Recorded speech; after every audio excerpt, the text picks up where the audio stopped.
हमारे चैनल को सब्सक्राइब करें, बेल आइकन जरूर प्रेस करें हमारी न्यू वीडियो सबसे पहले देखने के लिए। अस्सलाम वालेकुम। न्यूज़ डेली में आप सबका सवाल है। जैसे लोकसभा इलेक्शन करीब आ रहा है, हर पार्टी ने अपना इंचार्ज बनाना शुरू कर दिया है। उसी तरह हैदराबाद से बीजेपी पार्टी ने राजा सिंह को अपना इंचार्ज बनाया है, जिस पे कांग्रेस के ख्वाजा बिलाल अहमद ने इससे मुतालिक एमआईएम पार्टी पर एलिगेशंस लगाए। सुनिए इसकी तफसीलात ख्वाजा बिलाल अहमद की जुबानी। मोहतरम हजरात, मैं शुरू से ये बात कहते आ रहा हूं कि असदुद्दीन ओवैसी साहब मलून राजा सिंह को सियासी तौर पे क्यों जिंदा रखते हैं और इलेक्शन में उसके खिलाफ अपना कैंडिडेट नहीं डालते हैं और उसको जीतने का राह बनाते हैं, जीतने की वाबस्तगी उसको बनाते हैं। मैं ये बात दौरान इलेक्शन में भी कह रहा था कि राजा सिंह को सियासी तौर पे जिंदा रखा जाएगा, इसलिए जिंदा रखा जाएगा कि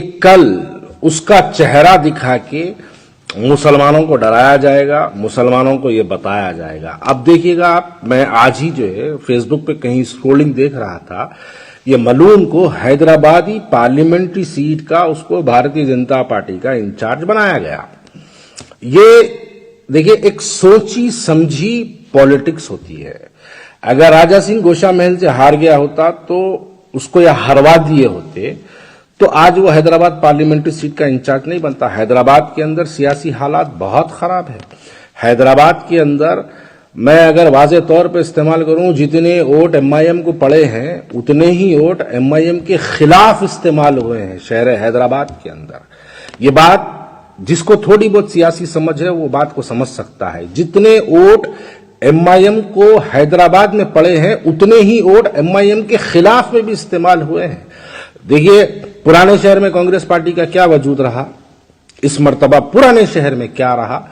कुछ वजूद ना रहा कांग्रेस पार्टी का। कांग्रेस पार्टी पुराने शहर के अंदर ना के बराबर काम करते रही। पुराने शहर की बात करो, नामपल्ली को छोड़ के मैं सिर्फ उन 7 सीटों की बात करूं जिसमें हैदराबाद आता है, नामपल्ली नहीं आता है, तो उस सीटों पर जहां पर 7 हलके हैं हैदराबाद पार्लियामेंट्री सीट के अंदर, कांग्रेस कुछ काम नहीं करते हुए उसके बावजूद भी कांग्रेस पार्टी ने पुराने शहर के अंदर से 1 लाख से ज्यादा वोट हासिल किए। आप बताइए, अब आने वाले पार्लियामेंट इलेक्शन के अंदर अब तो कांग्रेस पार्टी पावर में है।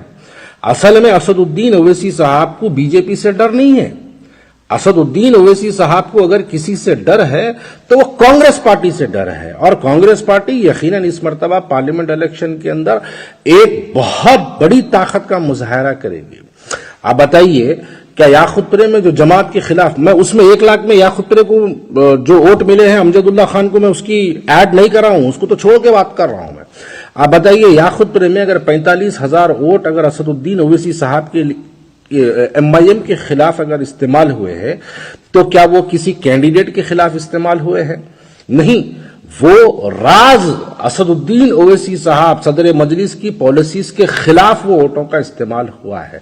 चंद्रायन गुट्टे के अंदर जितने वोट, चंद्रायन गुट्टे में भी बहुत से वोट जमात के खिलाफ इस्तेमाल हुए। कांग्रेस पार्टी ने वहां पर 14 या 17,000 वोट जो है कांग्रेस पार्टी ने हासिल किया, वो वोट जो इस्तेमाल हुए। अब अगर आप पूरे वोट्स को अगर एमपी इलेक्शंस में मिला लेंगे तो ये 1 लाख से ज्यादा वोट्स है, और आने वाली एमपी इलेक्शंस के अंदर कांग्रेस पार्टी अपना एक बहुत बड़ी ताकत का मुजाहरा करेगी। मुसलमानों के लिए अब तक एक मौका नहीं था कि जमात के खिलाफ अपने वोट का इस्तेमाल करेंगे तो किसके लिए करेंगे, लेकिन इस मर्तबा कांग्रेस पार्टी ने हैदराबाद के अंदर ये जो आने वाले पार्लियामेंट इलेक्शन के अंदर है, यकीनन बहुत अच्छे कैंडिडेट को डालेगी कांग्रेस पार्टी हैदराबाद के अंदर। तो उसके मुकाबले में असदुद्दीन ओवैसी साहब को इस बात का अंदाजा, देखिए असदुद्दीन ओवैसी साहब को मैं बहुत बड़ा जो है उनको एक इंटेलेक्चुअल पॉलिटिशियन कहता हूं कि वो बहुत अच्छे कैलकुलेशंस करते हैं।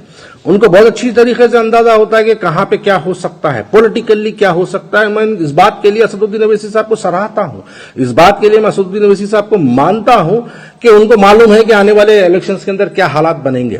तो उसी को मद्देनजर रखते हुए असदुद्दीन ओवैसी साहब ने अपने 8वें एमएलए को, जमात के दरअसल जो 8वां एमएलए है, उस 8वें एमएलए को अपनी सियासी ताकत को जिंदा रखने के लिए, क्योंकि उसको जिताए भी थे उसी के मकसद के लिए।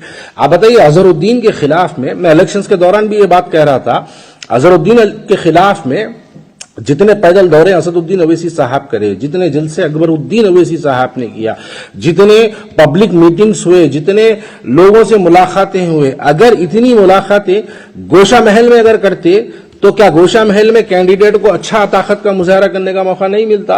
यकीनन मिलता, लेकिन उसके खिलाफ नहीं करते। देखिए, मैं जब भी कह रहा था, आज फिर ये बात को याद दिला रहा हूं, असदुद्दीन अवैसी साहब को राजा सिंह को हराना जरूरी नहीं था, असदुद्दीन अवैसी साहब को अजहरुद्दीन को हराना जरूरी था। असदुद्दीन अवैसी साहब को राजा सिंह को हराना जरूरी नहीं था, लेकिन असदुद्दीन अवैसी साहब को फिरोज खान को हराना जरूरी था।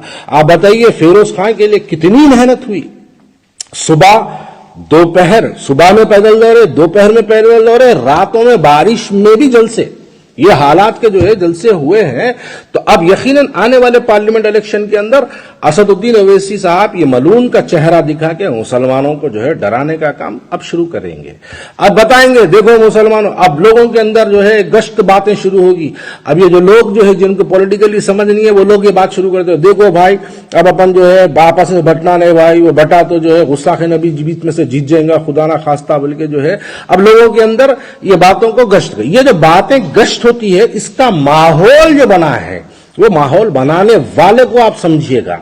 ये माहौल बनाने वाले का नाम असदुद्दीन अवैसी है। गोशा महल से उसको हराना आप नहीं हराए, अब उसको सियासी तौर पे उसको जो है लाके हैदराबाद का जो है इंचार्ज बना के जो है मुसलमानों को डराने का काम असदुद्दीन अवैसी, मुबारकबाद है उसके लिए आपको कि आप उसको जिताए थे इस वास्ते कि तू जीत के आ, कल बुरे वक्त में तू मेरा साथ दे, और अब दे रहा और ईमानदारी से पूरा साथ दे रहा। अब देखिए, आते आते अब फिरका पराना बयानात शुरू हो जाएंगे उसके, अब वो उसके आते आते ओवैसी साहब के खिलाफ में दबा के उन्हें तकरीरा करेंगे, दबा के बोलेंगे, और हमारे जज्बाती मुसलमान बोलेंगे ना भाई इस मर्तबा नो कॉम्प्रोमाइज, असद साहब को वोट डालना, नहीं डाले तो जो है वो मलून जीत जाता है, वो बीजेपी जीत जाती है। अब ये बातें शुरू होने वाले रहते हैं, ये आने वाले दिनों में ये होने वाला है। अब जैसे ही ये शुरू होता, असदुद्दीन अवैसी साहब यही मकसद से राजा सिंह के खिलाफ कैंडिडेट नहीं डाले थे, क्योंकि उसको जिंदा रखना था सियासी तौर पे। अब यही मकसद के लिए बीजेपी उसको इंचार्ज बना के डाली। तो ये बात से आपको और हमको समझने की जरूरत है कि जहां जहां उत्तर प्रदेश में जाके बीजेपी को इन्हों मदद करके बीजेपी को जिता के आए, जहां बीजेपी के हालात बुरे थे, वहां पर बीजेपी की ताकत देख के आया असदुद्दीन अवैसी साहब। आज जब हैदराबाद के बुरे हालात हो गए तो बीजेपी इनकी मदद के लिए ये मलून को हैदराबाद से डाली है। तो ये बात मुसलमान समझता है। यकीनन अब तक हैदराबाद के मुसलमान के पास कोई पॉलिटिकली उनके पास ऑप्शन नहीं था कि वो अगर अपना वोट का इस्तेमाल करेंगे तो किसके लिए करेंगे, लेकिन इस मर्तबा हैदराबाद के मुसलमान सियासी तौर पे बहुत ज्यादा शऊर वाला हो चुका है। अब वो सियासी तौर वो जमाना चले गया, जीप में डर के हाथ बताए तो जीतने का जमाना चले गया। अब मुसलमान अपने वोट का इस्तेमाल करेंगे हैदराबाद के अंदर तो सोच समझ के। देखिए, हैदराबाद के पिछले जो पार्लियामेंट इलेक्शन हुए, आप पिछले पार्लियामेंट असेंबली इलेक्शंस जो हुए, आप असेंबली इलेक्शंस को उठा के देखिएगा, पोलिंग परसेंटेज इतना कम क्यों हुआ? जमात के खिलाफ लोगों ने अपने वोटों का इस्तेमाल क्यों किया? क्योंकि हैदराबाद का मुसलमान बैठ के असदुद्दीन अवैसी साहब की उत्तर प्रदेश में दी हुई तकरीर को सुन रहा था, सोशल मीडिया के जरिए सुन रहा था। बिहार में दी हुई तकरीर को असदुद्दीन अवैसी साहब के यहां बैठ के हैदराबाद का मुसलमान सुन रहा था, खामोशी में। क्योंकि जब मुखालिफत का दौर नहीं था, जब मुखालिफत में कोई लोग नहीं थे, तो मुसलमान खामोश बैठा, जान दो भाई वोट ही नहीं डालना वाला, सोशली बाइकआउट किया, इसके लिए पोलिंग गिर गई। लेकिन जहां पर मुखालिफत थी वहां पर अपने वोटों का जमात के खिलाफ भरपूर इस्तेमाल किया गया। वो जो इस्तेमाल हुआ, वहां पे मुसलमानों के जो है समझ में आया कि आज हमारे पास, जमात को भी ये बात समझ में आ गई कि आज हमारे पास एक ऑप्शन है, अपोजिशन में एक ऑप्शन है, ये लोग निकले। अब यहां से असेंबली इलेक्शंस के बाद से आप देख रहे हैं गली गली पैदल दौरे कर रहे हैं। अगर याखुतरे वाले ये नतायज नहीं देते, नामपल्ली वाले अगर ये नतायज नहीं देते, तो असदुद्दीन अवैसी साहब आज किसी न किसी स्टेट में किसी इलेक्शंस के अंदर पार्टिसिपेट किए होते, वहां पर जाके जिला परिषद पे तो भी पार्टिसिपेट किए होते, किसी भी तरीके से बहरहाल। लेकिन हैदराबाद का मुसलमान इनको हैदराबाद में रोक रखने के लिए, दूसरे स्टेट्स में जाके भारतीय जनता पार्टी को सपोर्ट नहीं करने के लिए ये नतायज दी है। और उसी के बदले में जमात का 8वां एमएलए राजा सिंह, देखिए लोग समझिए बात को, जमात का 8वां एमएलए, मैं उसको इलेक्शन के दौर से बोल रहा हूं, इन्हें जमात के दरअसल मजलिस AIMIM के दरअसल हैदराबाद में 7 एमएलए नहीं है मेरे भाई।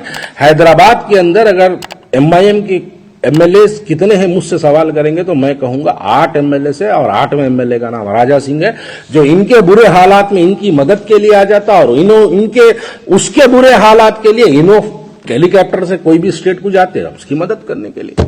Germanton super speciality hospital, doctor Mir Jawad Jar Khan, senior experienced orthopaedic surgeon, bone fracture, joint replacement, hip replacement और स्पाइन सर्जरी कामयाबी से अंजाम दे रहे हैं। इसके अलावा neuro surgery, cardiology, gynaecology, dental, general medicine, dialysis और फिजियोथेरेपी जैसे शोबाजात में इंतहाई कामयाबी के साथ वाजबी फीस में इलाज किया जा रहा है। शेयरिंग और प्राइवेट रूम्स, अस्पताल में 24 घंटे MRI, CT scan, 2D digital x-ray, ultrasound, operation theatre, ICU और लैब की सहूलत दस्तयाब है। आपकी उम्मीदों के ऐन मुताबिक Germanten super speciality hospital, pillar number 150, Attapur, Hyderabad.